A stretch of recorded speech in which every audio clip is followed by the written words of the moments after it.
Pujari, and I am a second year BBA LLB student in Symbiosis Law School, Pune, and I will be your host for today. I hope all of you are doing good and are excited for the upcoming enlightening discussions of our team and the panel for this evening. On this note, I welcome you all to Ideate, organized by Indigenous Pune, nurturing ideas, transforming India. For today's panel discussion, on today's panel, we introduce you to all the four panelists. Firstly, on the first panel, which is on the discussion of towards a uniform civil code, navigating legal, cultural, and religious complexities. In this, the first panelist, we introduce you to Pradeep Rawat sir, President Bharat Itihas Sanshodhan Mandal and former Member of Parliament Pune. Second, we have Advocate Chinmay Bhosale sir, Negotiation and Dispute Resolution from Harvard Law School and a partner at RSB Ojas. We welcome you, sir. For the second discussion today, we have the topic being Beyond Borders, Exploring the Impact of Manipur's Violence. The first panelist for this is Rami Desai, Madam. Panelist 2, we have Advocate Geeta Rani, practitioner Manipur High Court and founder of GRT Legal and Associates. Introduced to some other more people, Pradeep Apte, Chairman Academic Council Bori, Professor of Savitribai Phule University, Senior Economist of Gokhale Institute. Second, Bhopal Prabodhan, Chairman of Bori. Srinivas Kulkarni, Member Executive Board, Bori. Handing over the mic to Akash Jain, the state convener of Indigenous Paschim Maharashtra, who is a second year MBA student at MIT World Peace University. Namaste. I'm glad all of you have joined us today for this wonderful event. And about Ingenious. So Ingenious is a student-driven organization which got separated from Think India. Think India is a national student-driven organization which works in national institutes across India, and Ingenious is an organization which works in private universities across India.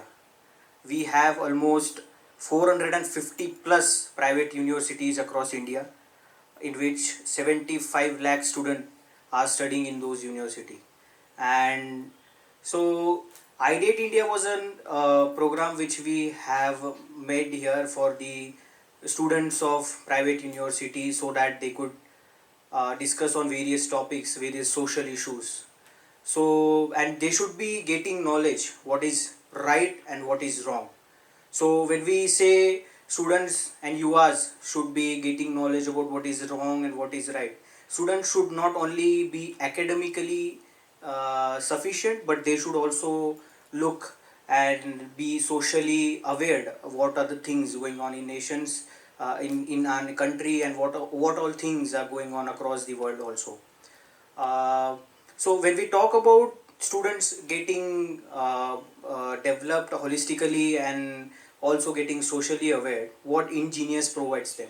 So we have various opportunities for students working in private universities.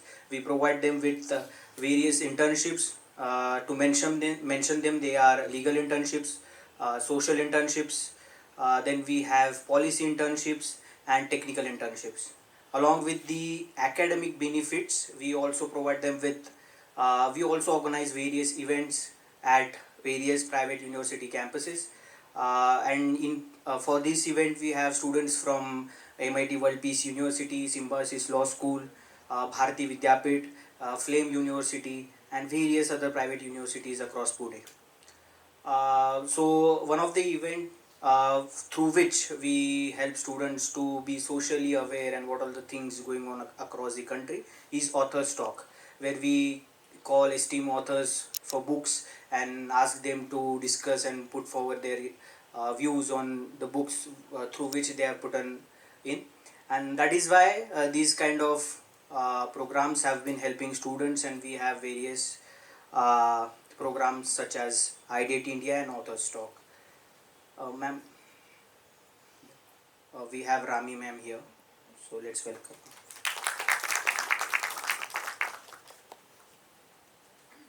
So when I was saying that we need to say students and help them to know what is right and wrong, I mean when students say in some university bharat tere tukde honge, they should be able to decide if this is right or wrong. When we see students been getting the ragging के शिकारी जो बनते हैं, so what we have seen in West Bengal, where a recent story where a student was forced to was compelled to suicide only because he didn't match the thoughts of students in his university. So that is why, and that is when we should ask, and the student should decide if this is right and wrong. And so these are the various issues we have been facing as students across the universities, and that is why Ideate India and Ingenious was born. And so we'll be discussing various issues, such issues and various thoughts throughout this session, and I welcome you all for this event. Thank you so much. Moving on, आप सबसे पहले निवेदन है कि सारे panelist अपने मंच पर आते समय प्रतिमा पूजन करके अपने स्थान पर बैठे. A uniform civil code navigating legal, cultural and religious complexities. In this, we have the first two panelists introducing Pradeep Rawat sir and Advocate Chinmay Bhosale sir. Moderating will be done by our SLS student.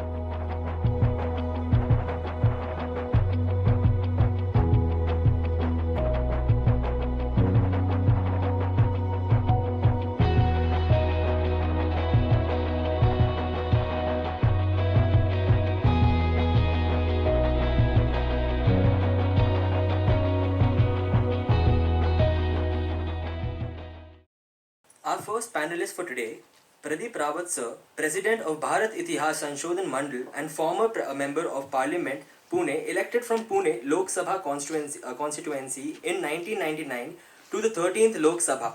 We welcome you, sir. Our second panelist for today in this discussion is Advocate Chinmay Bhosale sir, Negotiation and Dispute Resolution from Harvard Law School and a partner at SRB Ojas with a decade more of experience in white-collar crimes, economic offences and dispute resolution across judicial as well as private forums. He is also a gold medalist in the Pune University and also one of the youngest advocates in India to have conferred with PhD in law. Started a career in Mumbai at the illustrious Chamber of Advocate Satish Mani Shinde. We welcome you, sir. You all to this panel discussion on one of the most pertinent topics in the nation right now, which is the Uniform Civil Code.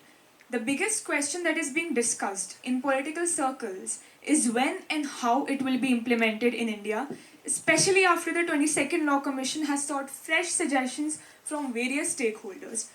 UCC is also a directive principle of state policy of the Indian Constitution, and the debate surrounding it started right from the framing of the Constitution and has been kept alive by the judiciary as well as the political class. On that note, sir, could you please shed some light upon the constitutional history of UCC and how the concept of UCC itself has evolved over the years? Definitely. I'll just correct and take you slightly back in history than the framing of our constitution.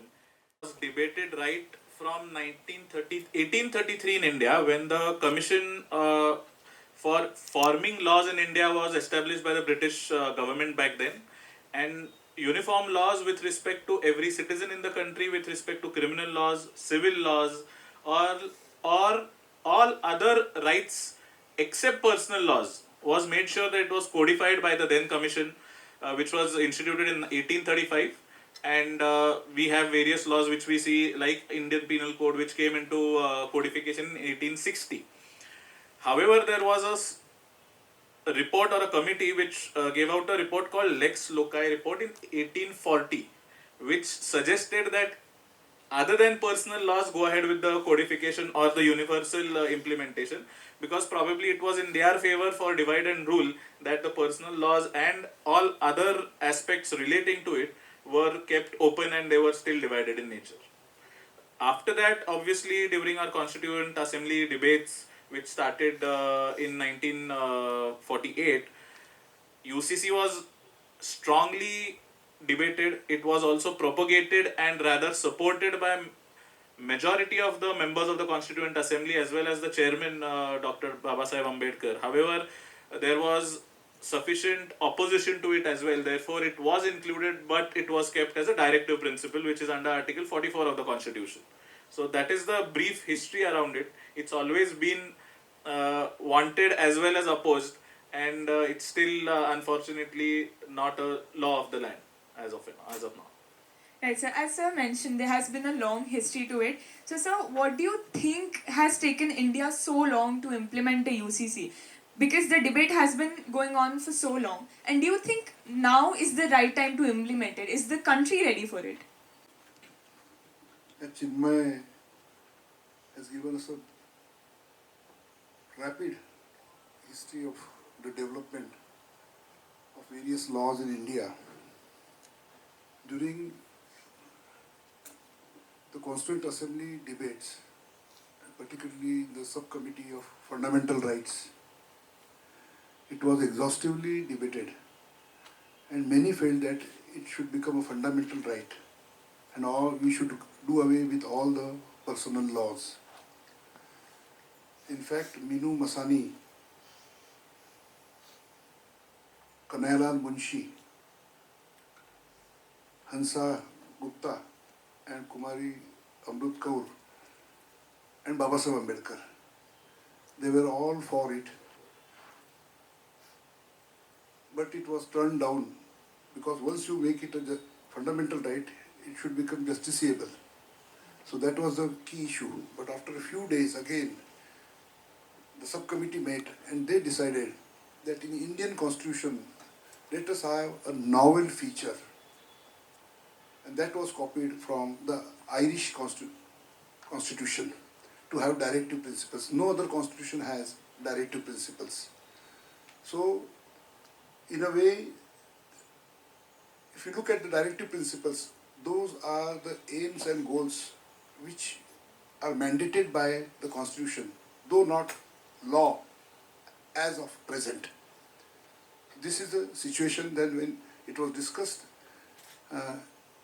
exhaustively in the Constituent Assembly also. It was particularly opposed by the erstwhile Muslim League members who could not migrate to Pakistan, like from Madras constituency, UP, from Bombay state.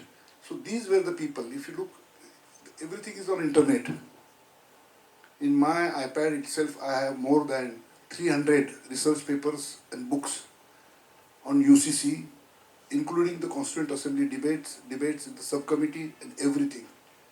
So as students, you can go and search for it. And it is so surprising that the debate which went on from 1946 to 1948, in fact till 50, the debate has not changed. The arguments are same. The people who are opposing it are the same. One thing, remarkable thing I want to tell you, that when it was decided to put in the directive principles, these very Muslim League people, they came up with a novel idea and amendments to the original resolution that those people or communities who have personal laws, they should not come under the UCC in future. So Dr. Babasaheb Ambedkar himself replied, and he appealed to the Parliament of the Constituent Assembly to reject it, and all the amendments were rejected. So the people who say that though it is there in the directive principle, we can't have it because of diversity, because of secularism, because of freedom of religion. So just go and read the debate. And our Constituent Assembly has rejected all the amendments which were trying to tie up or limit the scope of Constituent Assembly. Now the question, why is it right time? It's already late. It should have been implemented as a fundamental right itself. But we have to understand that constituent making is a process in historical times. So we have to look at the context that while India was becoming an independent nation, it was partitioned along the communal lines. And there were negotiations going on in the Constituent Assembly of India, because already the members from the Pakistan side, they had left the Constituent Assembly. In fact, they never participated. So the negotiations were that we had separate electorates. And the negotiation was going on that the communities should give up those separate electorates or weightages. Because we wanted to start a process of unification. Not only a territorial unity, but a uniformity in the nation building process. And therefore, it was thought that it would be wise if we postpone it for a while, but we will make it a mandate of our constitution that in future we have to go towards that. So the same arguments are being made today, but they have no meaning. Ashwini Kumar Upadhyay, you must have heard about him. He is fighting in the Supreme Court since 2015 to implement Uniform Civil Code. So what are the ideas? What does people say that where is the content? Where is the model draft? Will it be the Hindu law? No. In a way, the name is Hindu law, but there is nothing Hindu in that law. It is a secular law. It's a civil law pertaining to the personal aspects of law. Because you see what he rightly said, that the criminal law, or except the family laws, all other civil laws, they are common to us since the British times. As Ambedkar rightly said in the Constituent Assembly, that these family laws is a small corner. So it is an unfinished business. Now why do we want it? The issues have been framed because now the 22nd Commission is sitting there, and Upadhyay has submitted, and it's a very good summary. I will read only that. What does he say?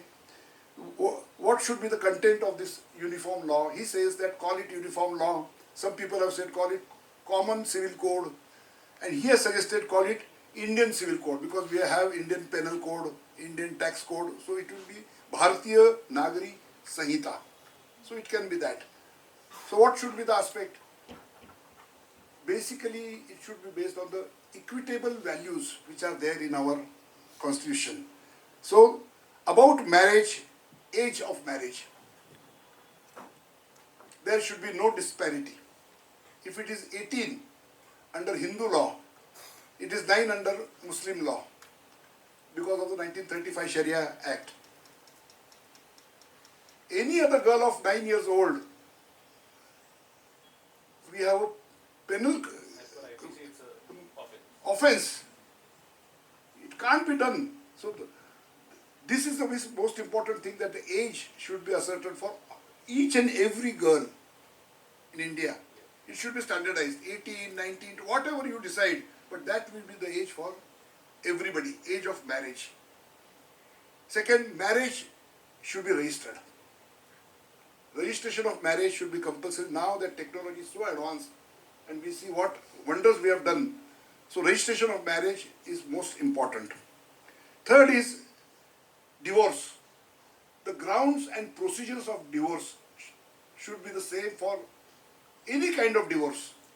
In the Muslim community, Hindu community, Christian community, any community, the grounds and procedures under what the divorce will be granted and what will be the tenure, that will be decided at the processes, and that also not extrajudicial but judicial processes.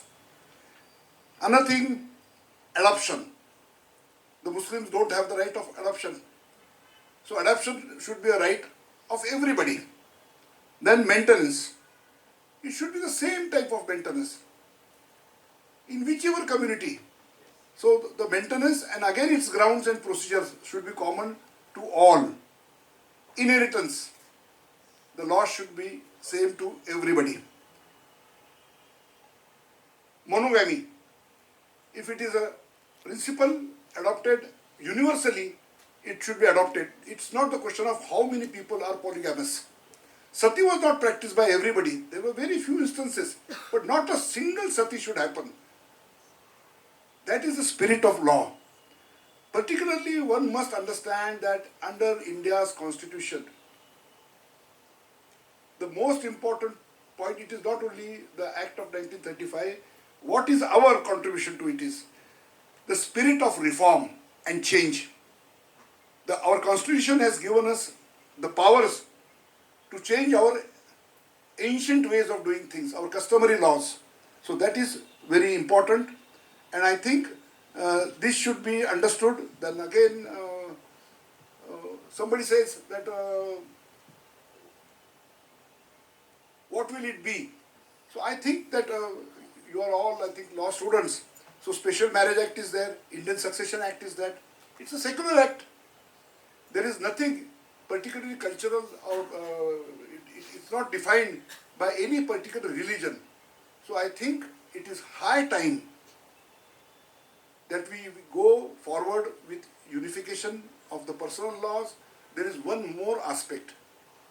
That is, some of the tribals, particularly in Nagaland and Mizoram, they are protected by constitutional measures. So that one point we have to remember, and other tribal communities also, they are governed by customary laws. What we can argue is, let us move forward. You see, the Christian Act has monogamy in it. The Parsi Act has it. Under the Hindu Act, all the Indic religions like Vedics or Buddhists or Jains or Sikhs, they are all covered under that. Only the Muslims are not covered under that. It's a very large community. So, in a way, the Hindu Reform Act was one step towards Uniform Act. This will be a second stage, and in later times, what 2-3% remains, we can cover it under it. Yes, sir. The reforms that you mentioned, do you think there could be a negative impact on any of the communities, and could these reforms take away from the religious and cultural identity of these people? This is false propaganda. If you look at the history of those people who are opposing it, religion has nothing to do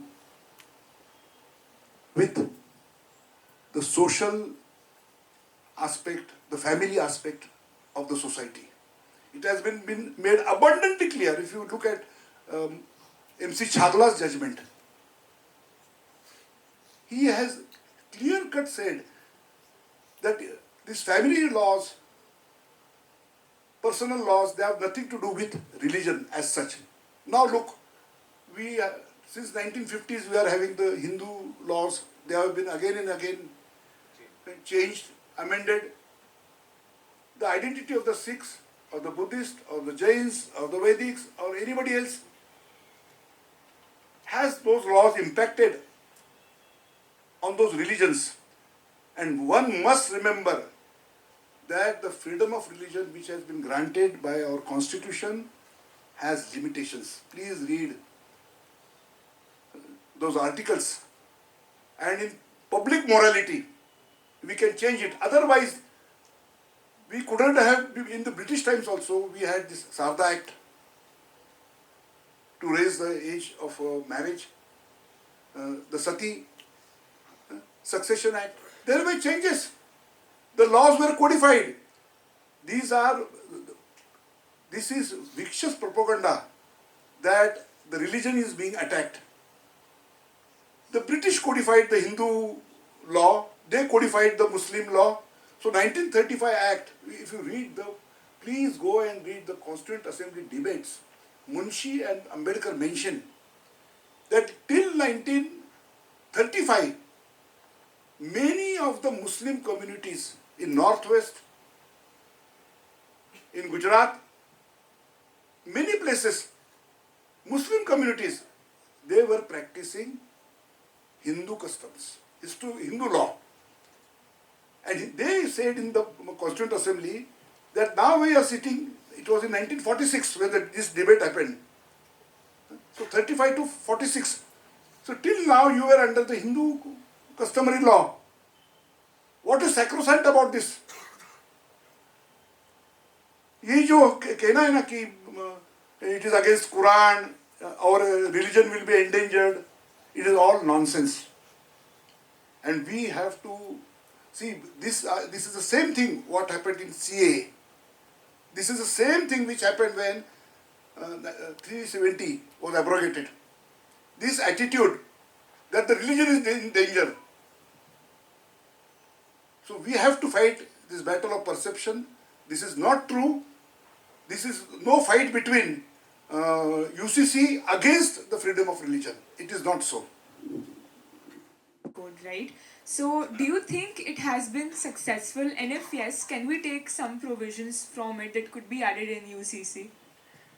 To be very honest, Goa will not be a right example to compare to a country as vast as India, because Goa essentially their problem was very different.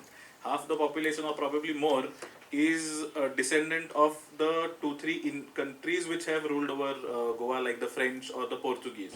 Therefore, the issue was not inter-religious or inter-caste issues. They were probably inter-continent issues with respect to Goan population, because half the population is such that they had one of the allegiance of the father is from Portuguese or the French families and one is from the Indian families. So therefore the issue over there was pretty different and difficult. That it might not be a right idea to try and compare whether and how UCC is implemented in Goa and can it replicate across the country per se. Right, so how many politicians have been saying कि अगर गोवा में civil code है उसके against कोई protest नहीं हुआ, it has been going on successfully for so many years, तो UCC के अगेंस्ट क्यों लोग arguments दे रहे हैं? So what do you think about that? Correct. So probably it also could be, as I said, the percentage or the type of population over there, religious population, is very different. As Sir rightly mentioned, the opposition is from the minority communities which are fairly large in number, which might not be present in Goa per se. Therefore, you haven't seen the resistance as much in Goa. However, even if you see the resistance which is there in UCC in India, and the basic propaganda is that right to religion. Profess your religion is a fundamental right as per Article 25 of the Constitution. However, if you see, there are two principal differences or the two principal restrictions to it, which everyone needs to understand, is that any fundamental right is subject to larger good, restrictions in the larger good, and those will be considered as constitutional restrictions and they will be right in law. And if you read Article 25, which gives every citizen of this country the right to profess his or own religion, it also states that Article 25 itself states that the Indian Constitution and the government will have the power to amend any personal law in social cause and in the reform of the country. So if that is the nature and need of the society, the Constitution itself in Article 25 states that the government and the parliament will have the right to amend personal laws. It's part and parcel of the right. So the right has come with a restriction. It's not that it's a unparalleled or uncontrollable right which has been given to any religion, not specific to the minorities. Any religion has the right to profess their own religion subject to these restrictions. Therefore, this argument that it is attacking the religion per se does not at least legally stand.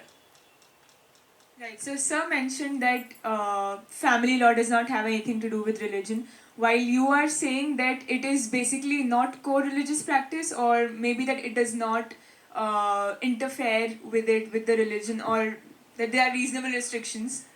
Correct. So we rather both are on the same page. He is trying to tell you that family laws per se do not want to stop unification in any way, one.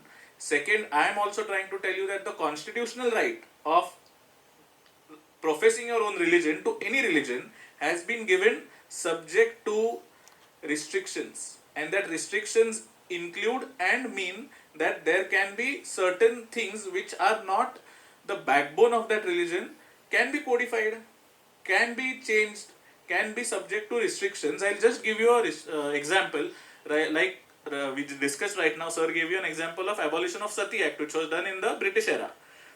In the same way, if you go to see personal family laws of a larger community of this country, which is Hindus, in Hindu customary law or personal law, there was no bar per se prior to 1955 to have multiple spouses to any man.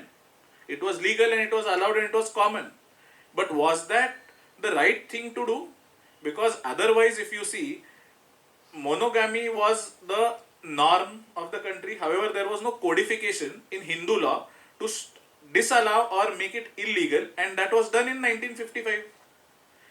Since 1955, no Hindu is allowed to have multiple spouses. If that was a reasonable restriction and that was implemented and allowed, and it was not a attempt to stop any religion per se to profess their own religion, how is anything else an attempt to or a axe on someone's religious rights or their right to profess their own religion?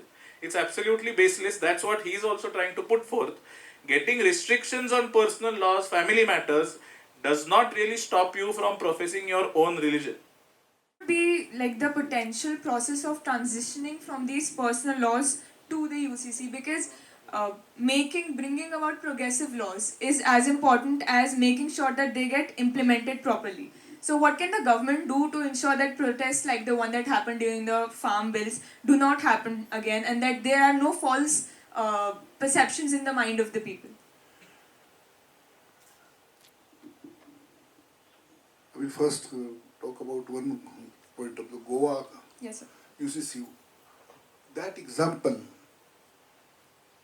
is important, that in one of the states of India, there is UCC. I will not go into the merits of that UCC. As I told you, the principles we should be of the UCC I have just enumerated. But there is. So, and it is in the concurrent list of our constitution. Like now Uttarakhand is also preparing a model law.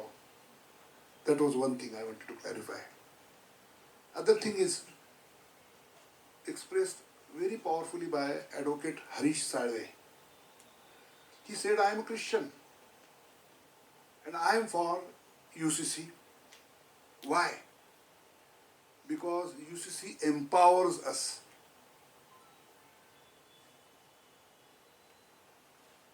It removes all the discrimination and it fulfills the promise of our constitution that all are equal. He says that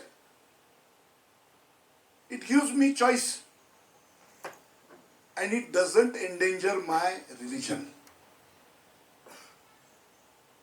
I think that explanation from a great lawyer, constitutional lawyer, professing he is also from a minority community. This is what he has to say about it. Another thing, that should we back out because there will be protest movements like which were against the farm laws or the CA. I think we are surrendering our own constitution obligations.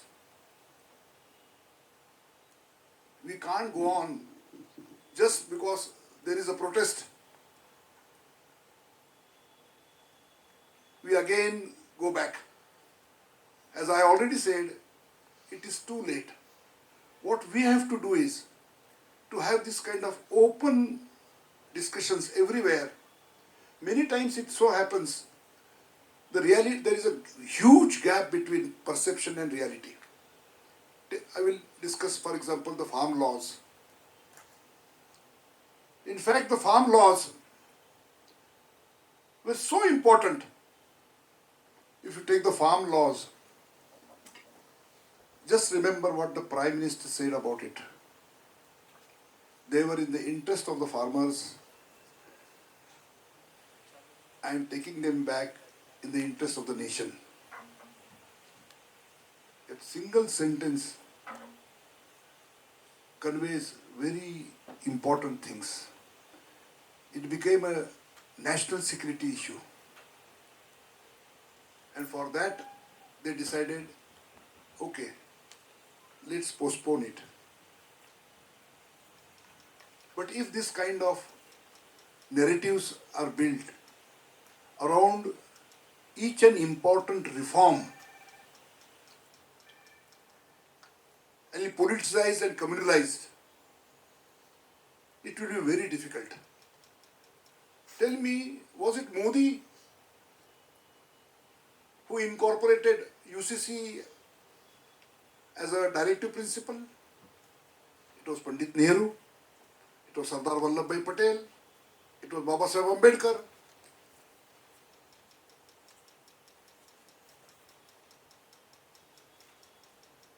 Who did these changes? Who brought, if you look, again I will insist that go and read the Constituent Assembly debates.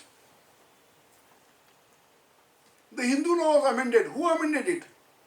As you rightly said about the various laws, take untouchability. It was not a crime, but after India became independent, it became a crime. Before that, inter-caste marriage was also not possible. So things are changing. And change for good.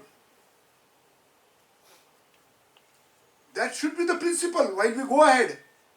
In fact, Baba Saheb Ambedkar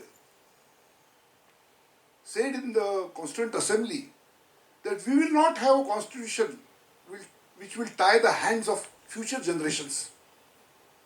Because each parliament becomes a Constituent Assembly in itself. And therefore, this is a mandate in our constitution. And if you look at almost 12 to 15 judgments of various high courts and supreme courts, they have expressed their desire that the executive and the legislature should do something about it.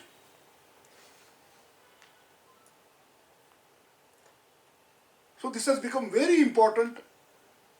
On the one side, those who talk about women's rights, gender justice, secularism, and see the paradox. These are the same people. When a law is giving the same rights, they are opposing it. Just because they are in opposition to present dispensation of government or its ideology. I don't think that this is a political issue, this is a national issue. And we all, of all political shades, should unite for principles which are not partisan. Right, sir. Do you have anything to add to that? Especially can maybe lawyers like you, maybe advocates can have any role in educating people about this so that there are no misconceptions? Definitely, people who, especially lawyers who have some base and some knowledge about the laws, are the ones who should come forward and try to explain it in a way which a layman would understand what are the issues that we are facing and what is being proposed to be done. Obviously, if it's not that I'm not trying to state that any action of any government, not just the government, probably in future we end up making up UCC and not right now, won't be subject to certain changes, won't be subject to certain issues or some problems, but small niggles are bound to happen and they keep happening everywhere, and every act and law is bound to go through certain amendments once it's proposed and it's amended, it's implemented. So just because it might have some niggles in implementation and the initial few years will have some issues, does not mean that we do not go ahead with the codification of that law. Just to give you an example, Indian Constitution, in spite of the heavy debates that have happened before it was implemented as the Constitution of India, from then till now in the 75 years has gone through 120 plus amendments. It's not that it's a foolproof law. Therefore, rather the basis on which UCC is opposed is that every religion is being targeted, or there is a hammer which is coming on religious rights. Just to give you an example to everyone, when the Indian Constitution was made the Constitution of India, the preamble said and described India as sovereign democratic republic. It didn't say it is secular. Therefore, the basic definition and argument that constitutional right to religion is being threatened is absolutely very shallow in nature, to be very honest, because secularism was not the part of the preamble of the country. India was described as a sovereign democratic republic, as simple as that. Socialism and secularism, both these terms have been added subject to amendments way later. Therefore, amendments are going to happen, and they are the nature of any codified law. Just to shy away from codifying anything because it might need further refinement is absolutely pointless. Therefore, it is okay that there is some backlash. It is okay that there are some niggles, there are some problems, or probably some things are not thought of while implementing a law. It is always possible to amend it as and when you face those issues. As long as any government is open to that approach, it should not bother us. Right, so on a side note, digressing from the topic a little, since you said that secularism has been added later to the preamble, do you not think that it is a part of the basic structure of the constitution? Obviously, it is now. It is part of the constitution because it is amended and it is made the part of the constitution, right? So the point is, it is part of the constitution just the way Article 25 is part of the constitution, if you want to really follow the constitution. Right, sir. Sir, do you think there could be a gradual implementation of the UCC? Instead of bringing a national UCC all of a sudden, can there be a gradual implementation? Would that be a viable approach? And if so, how can it be done? Before I start with the question again, the question you had asked him, Yes, sir. a different interpretation from what Chinmay, my friend, has said. Though secularism was not mentioned in our constitution, it's so debated, should there be secularism mentioned? And they said it will become superfluous because our constitution is secular. It's not a theocratic state. So it is inherent, implicit in the constitution itself. Adding it was some kind of a political posturing. Socialism is a particular kind of economic program. Equitable society is a principle. But now it is there. In no way we are a socialist society. In what sense we are, there is no definition given. Mind you, these words were inserted without any definition because it was done during the emergency. I was a very young boy of 19 years old. I was in jail. And I remember those days that how these various amendments were pushed through. Talking about the basic structure, there are two doctrines which are not constitutional doctrines, but which our judiciary during the course of these 75 years, these are judicial doctrines of basic structure. It has no basis in our constitution. Another judicial doctrine is judges appointing judges. My opinion is the Supreme Court's decision to throw away NJAC was very harmful. But the executive lost the courage. They should have called a joint parliamentary meeting in no way in our constitution, in the whole world itself, go anywhere. So NJAC was a right doctrine. So this also happens because you don't think that judiciary doesn't err. I've seen it in emergency time when habeas corpus was thrown away. What a shame. Thousands were jailed and the judiciary had no courage. So we have to see all these institutions through those times, how they evolved, why this basic structure doctrine came, because at that time, Indiraji and everybody was saying that Parliament is supreme and we can do anything, we can change anything. So there was, the executive was going in a very despotic way, the way Hitler Germany went.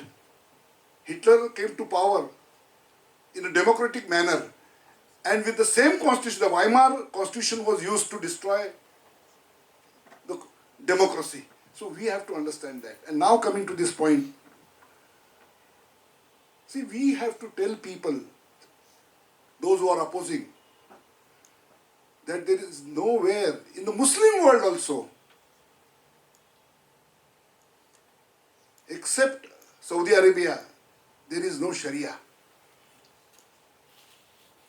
The parliaments of or constitutions of those countries, they are framing the laws. So only in India, that's what, if you read about the Muslim reformers, like Hamid Dalwai, his literature is available in English also, please read. Then you will understand from where this opposition is coming. So I don't think there should be a gradual approach. I think what they are doing is a test case in Uttarakhand, that because states are allowed, but if you read directive principle, it is not states, the state shall. That means the union government. If you read, though it is in the concurrent list, but if you read the exact words of the directive principle, it is the state, not the states. So it is the obligation of the union government to bring the UCC. Right, sir. So, do you also think that states bringing about their own UCC, like how Uttarakhand is almost it's going to bring its bill? So, do you think that would not be a good approach, or do you think the national UCC would be a good approach? See, every state as of now constitutionally has its own power to go ahead and frame a UCC for their state. Even if a state has their UCC and the center ends up bringing a national law, central act, that obviously is going to have overriding power over the state laws, any which ways. And just the way you can amend the constitution in other ways, a subject from the concurrent list can also be, first and foremost, it is obviously the central act which has the prevalence over a state law. And secondly, that also, if necessary in future, once there are certain states with their own state UCC and then the center also comes up with the UCC, there can always be an amendment in the concurrent list. So that is not a hindrance per se for the way ahead. And it also, till the time center comes up with a UCC, it could be a good test case if more and more states come up with their own UCC. Right, sir. Yes, sir. I'd like to add, it is in concurrent list. So if the union government comes automatically, Yes. even if it was in state list, take the case of GST. Sales tax was with the states, but we created a mechanism, we brought on board on the same page all the states of various political parties, and they created one common economic market in India. So if you have a vision, we can change things. It is not sacrosanct. Absolutely. Right, sir. And are there any international examples that India can look forward to, and are there any learnings that we can take from it with respect to any uniform civil code? Absolutely, all personal laws are codified and they are common, universal and uniform to every citizen. Therefore, it's not a case that I can show one or two countries. Probably it's the entire world which follows a uniform civil, personal, family laws system. Right, sir. I would like to. I was just reading literature about this, and Tahir Mahmood, one of the jurists, he has written that one Brahmin and one mullah, they went to the God, and the Brahmin said that, do you think this society will change? So he said, not in your lifetime, the Hindu society. Then the mullah asked, what do you think about my community? The God said, not in my lifetime. So another thing is that there have been various cases. There has been the triple talaq case, and whenever people feel like there is a provision that is against their fundamental rights, they've gone to the courts, and the Supreme Court has in fact given favorable judgments. So do you think that could be a better approach? Because as people feel that reform is necessary, they can go to the courts instead of a national UCC being imposed on them. Do you think that could be a better approach? See, eventually the Supreme Court also only can interpret the law. They are not in a position to make the law. Therefore, if the example that you are giving of triple talaq, they are simply in a position to decide whether the current existing law is constitutional or not. They cannot really go ahead and make the law. Therefore, going by this way, whether they can declare certain provision as constitutional or not, and not actually making the provision itself a backbone of the codified law, is a pointless approach. Of course, if the codified UCC has certain issues which are going against the constitution, every citizen is open to approach the Supreme Court and get the checks and balances in place to see whether all the principles of the constitution are applied when the UCC is made. Therefore, that is always open, and having a approach that let's try and fix the problems rather than having a universal system by which the problems per se are not faced in the first place is a better approach, right? Because you are taking instances of triple talaq which went to the Supreme Court. There will be lakhs which didn't go to the Supreme Court. So it's always better to have a codified universal approach rather than going by exceptions and then playing it as the norm. Right, sir.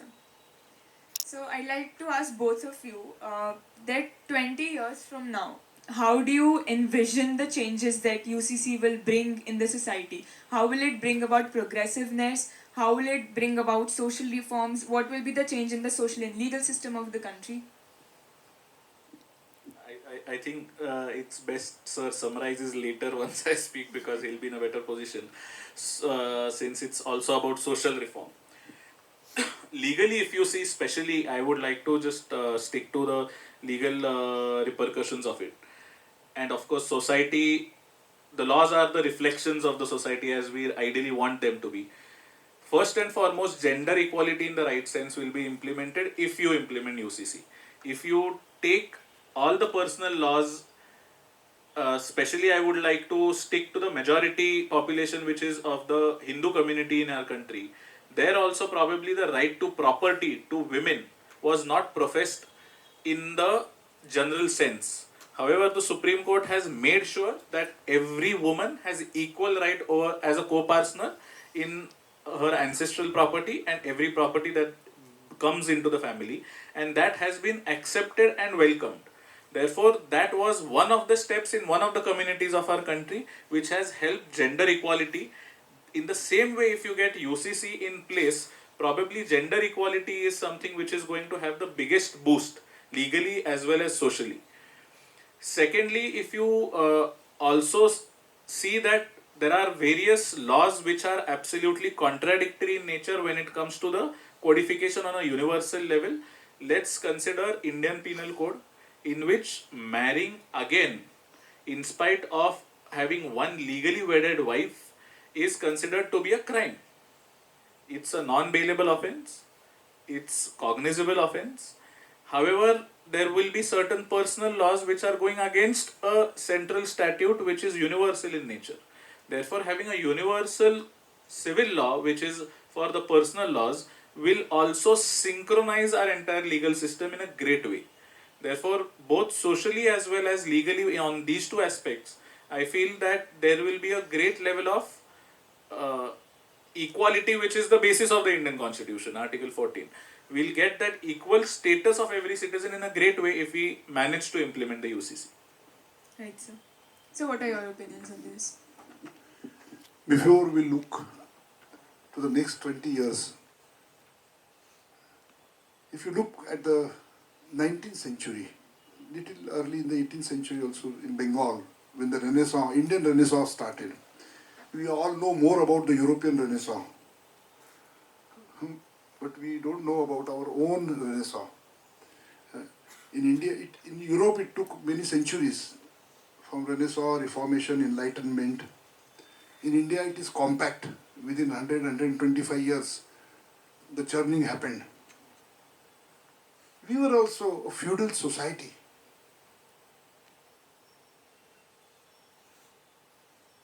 Read about what kind of our forefathers were, just a generation, two generation back.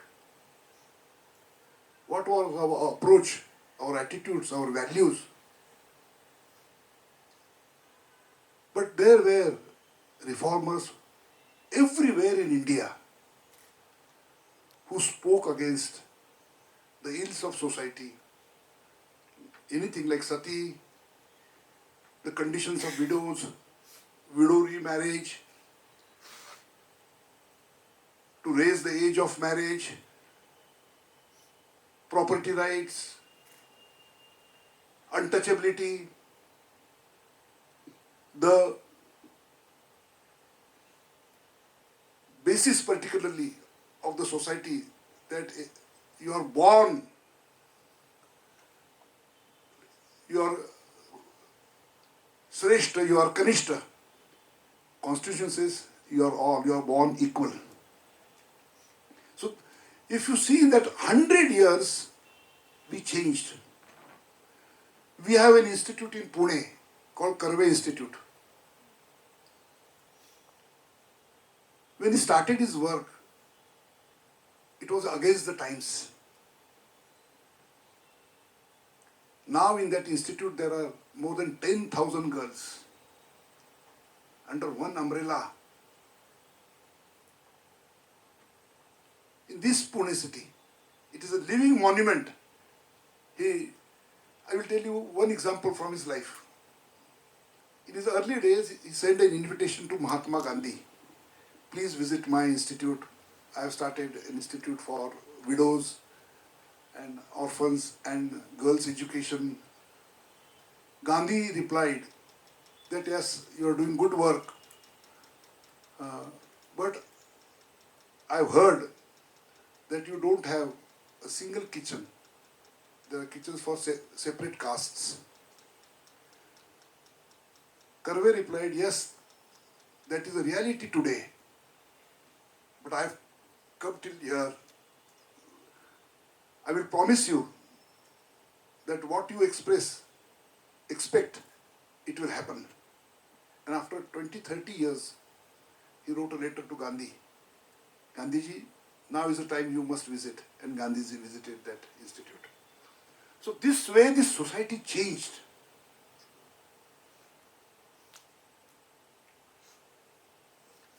And see the result. India is among the first 5 economies. Yes, there are many drawbacks, many problems in our society, but we are moving forward. We are changing fast. Poverty is reducing. Because we have unleashed powerful forces which will destroy this old system, which is based on birth.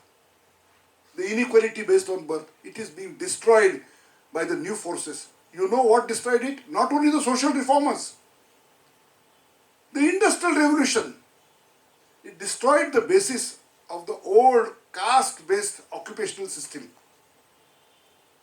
It changed everything. So within 20 years, try to imagine a society where in the civil society, the civil life, nothing is based on religion. Now I will come to a very important conclusion. Why we get communalized? Why there is communal tension? Because in the civil society, we are all common citizens with equal rights. Look at the developed nations. Your religion is part of your private life. And so once we remove that communal virus from our social life, we are removing the basis of divisive forces. We are empowering people who have been held back by old texts. Our Supreme Court should never interpret or decide on law reading a Puran or a Quran. It should be only the Constitution of India. And this change has to happen.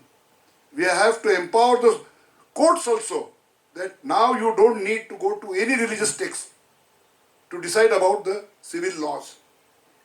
That will revolutionize our society, empower us to build a more equitable society. Thank you, sir, for your insights. Now the floor is open for discussion, and I invite the audience to ask the panelists any questions if they have. Hello, sir. My name is Shri. I'm from BLLB second year. Some time ago, I heard a lecture of Ashwini Kumar sir, and he was talking about UCC. In that, he was talking about UCC is so helpful for the Muslim girls, and nowadays we are saying that a particular community or many people are opposing UCC. So I wanted to ask about how challenging it is to implement the UCC, or what challenges we are facing to implement the UCC, because so many people are opposing it, but it is helpful for us. Always a challenge. When you embark on the task of social reform, generally the society remains conservative. Though it is beneficial, the customs and the traditions, they tie you down. One doesn't come out of that space, comfortable space. So that comfort, but that comfort at what price? At more egalitarian values. So we have to fight for those values. So it will never be an easy task. It's not only that we have to bring the laws, we have to persuade our people at large. And my hope is in the young generation, to whom whose future is India. So I think that generation should come ahead. Every generation has a task. Like the British era generation had a task of freeing India. If you see our freedom movement, our task is change for better is our mantra. What is good for all, we should accept it. It may be against our most cherished faith and values. But we have to come forward, commit ourselves to change our own society. It's not easy, but it is a doable job. Now both of us, gave all the arguments why it is beneficial. There will be people who know the truth, but they will oppose it for ulterior motives. So we have to go on fighting. To Chinmay sir. Sir, I have a question regarding that. What will UCC will affect to the homosexuals, and will the personal law boards will be scrapped, and will Hindu temples will get free from government control? I think you have 2-3 questions clubbed together.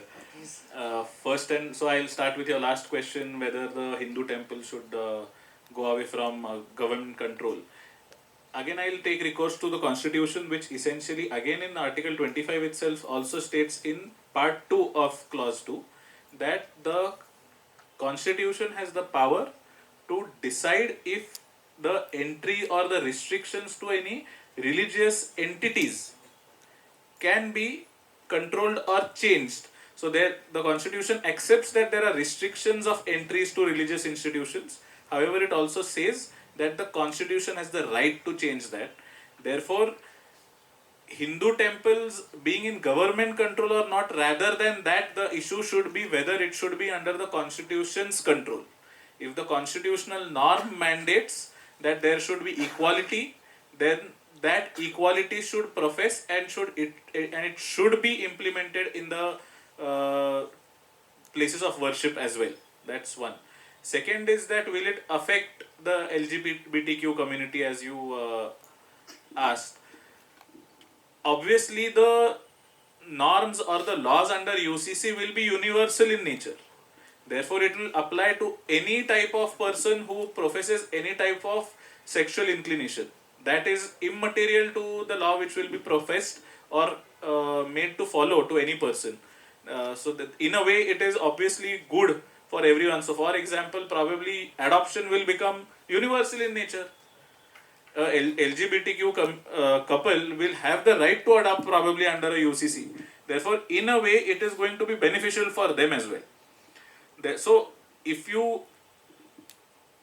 to answer both your points, it is going to be of a positive nature only. The change is going to be of a positive nature with respect to equality.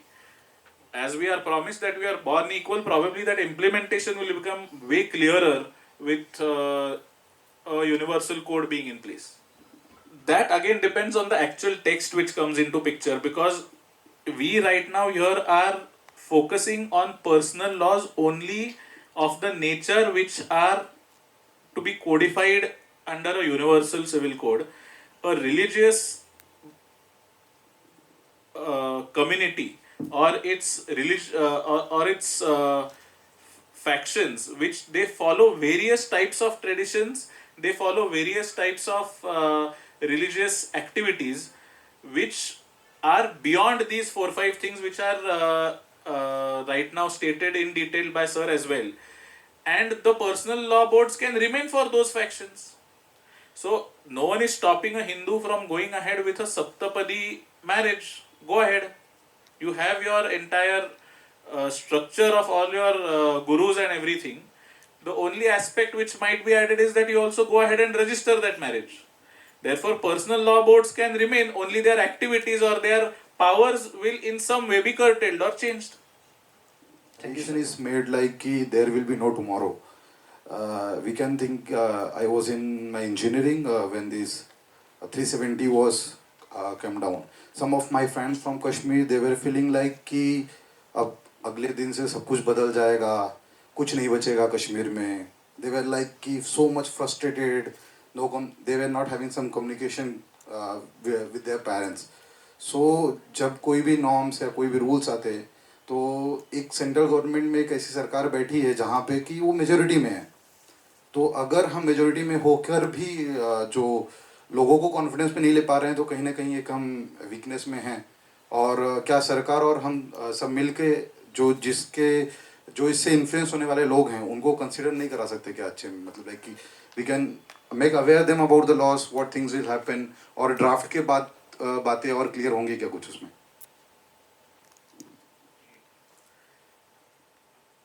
One thing I definitely personally feel is that there should be a draft law which should be extensively debated and extensively discussed. Not only a concept should be discussed, right or wrong, but I definitely do believe that, as you are pointed out, that there should be a draft law which is put across the nation. So this especially when it comes to UCC, no one probably is going to care about Indian Penal Code being changed, which I believe that everyone should care, but they probably are not going to care as much because they'll believe hum seedhe sare insaan hai, we are law abiding citizens, we don't really care what are the laws and what are the crimes which are there in under IPC. But when it comes to UCC, it's going to affect the last mile tribal community to a remote area citizen to a absolutely elitist urban community as well. Therefore, when it comes to UCC, I do deeply believe that there should be a draft law, whichever committee is set up, whichever process is followed to finalize that particular set of law. It should be widely publicized, it should be widely discussed, and it should be widely educated before it is implemented. There is no doubt about it, so that the maximum population, percentage of the population comes on board with the decision of the government.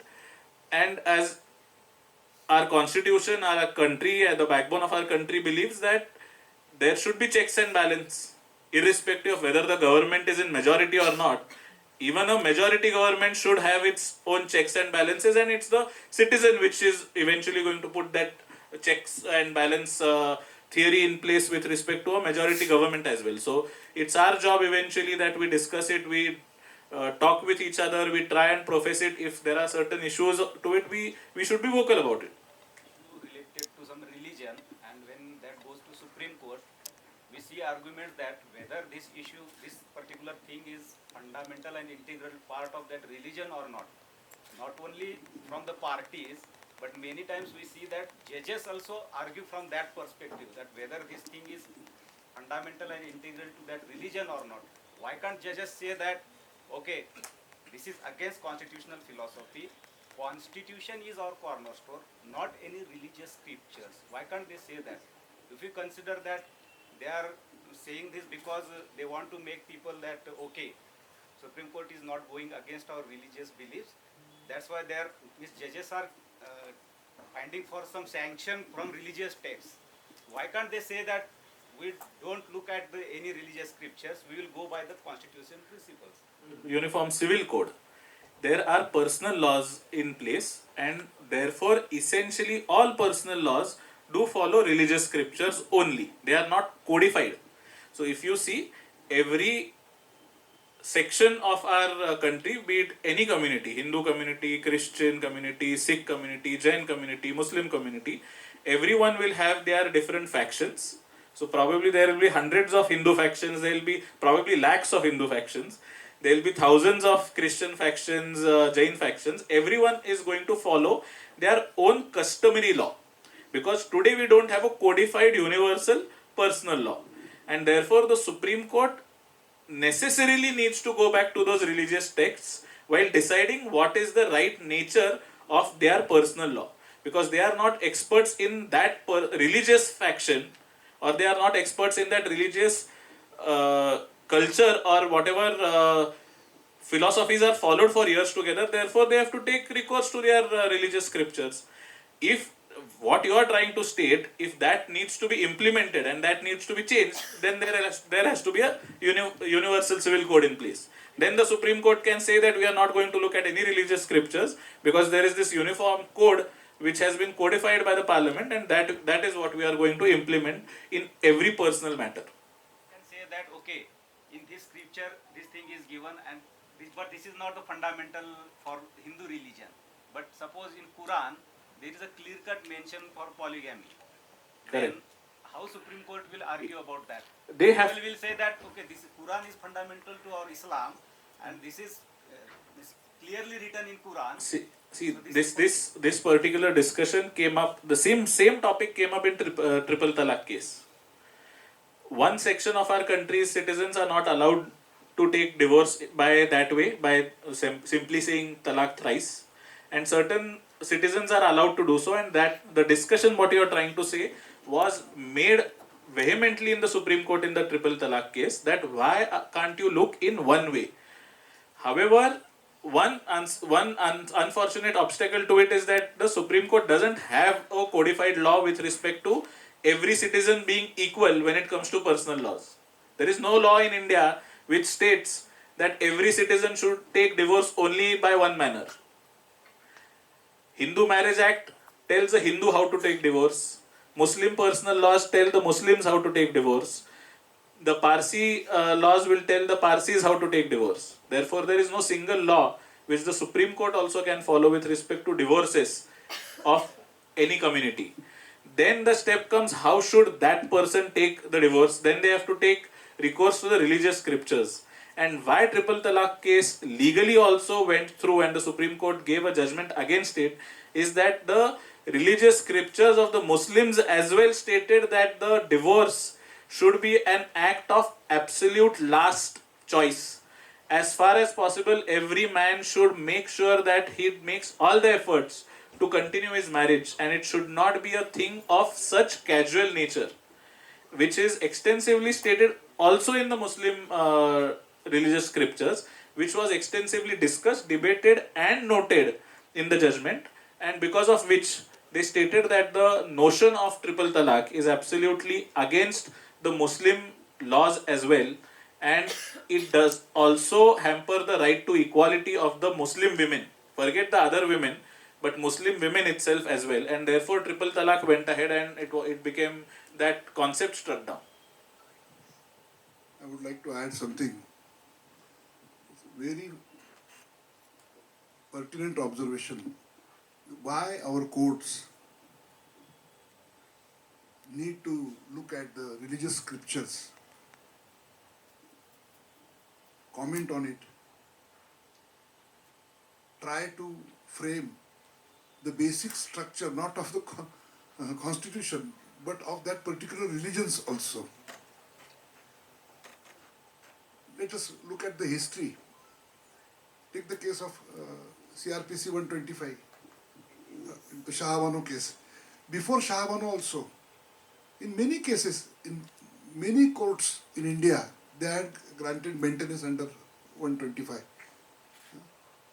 But in the Shah Bano case, the court did not stop at just that to grant maintenance. They went on and made comments about the need for UCC. They tried to interpret Quran. Now, this is again the most important reasons why there is an urgency to have a UCC. Because what did that, after that judgment, there was a tremendous backlash all over India. For the first time in Indian history, from a criminal procedure code, the Muslim community was exempted. Rajiv Gandhi had to do that.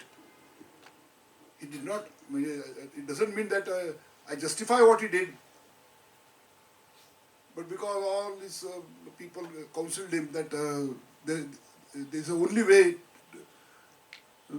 to change is to change the law. If you take,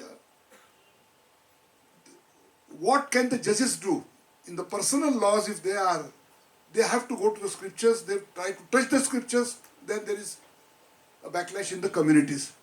The best way is to delineate, delink personal laws from religions. We have to understand that in earlier times, the whole social life, about it, all the do's and don'ts were in the religious scriptures. Take the Hindu Dharma Shastras, the Bible, the Quran, or any. But gradually, you see, the secularization of the society. I am talking about the larger secularization. You look at Europe, look at America, all the Western countries. There is a secularization of the society. So now the proper place of religion is in their personal lives, and the social life, the civic life is governed by secular laws. And therefore, if we want to save India from this kind of communal cauldron, the only way is to move forward with UCC. My question is just an extension to the previous one.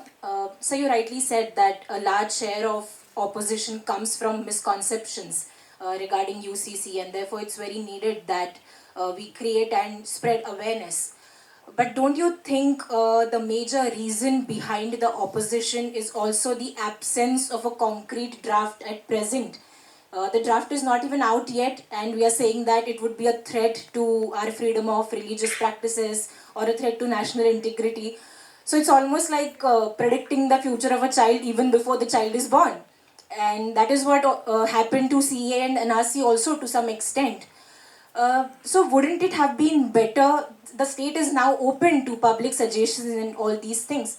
But don't you think a reverse approach would have been better, where the concrete draft was created first and then it was subject to public discussions and debates instead of anticipating and brainstorming the idea?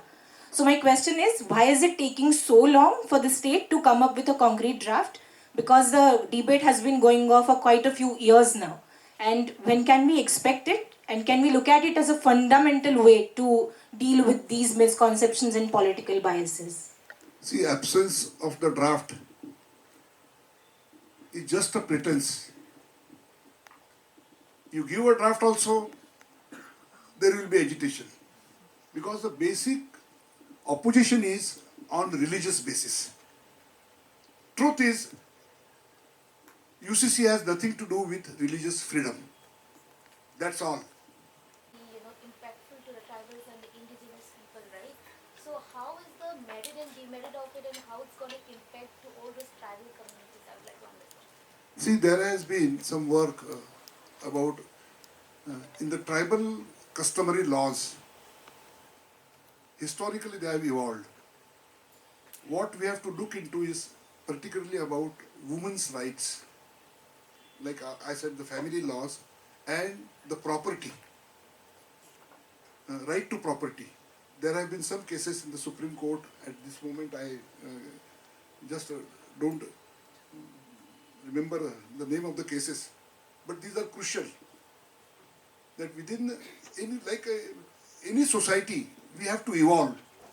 We just can't say that no, we can't change anything. It's just a blanket no. I think that more persuasion will be needed.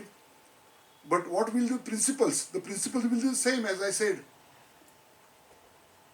Gender justice. So we have to argue with everybody that no, women have also the same rights. That's the way we have to go forward with everybody. Educating them is the only solution. Otherwise, obviously, they are going to feel bad about it. On that note, Chinmay sir and Pradeep sir, thank you so much for joining us. Let's see when the draft bill comes up and where this discussion takes us. Thank you so much. Discussions and arguments. Now, further, we'll be moving ahead with felicitations of both of our panelists. Firstly, I would like to request Shivam to come forth and felicitate Pradeep Rawat sir.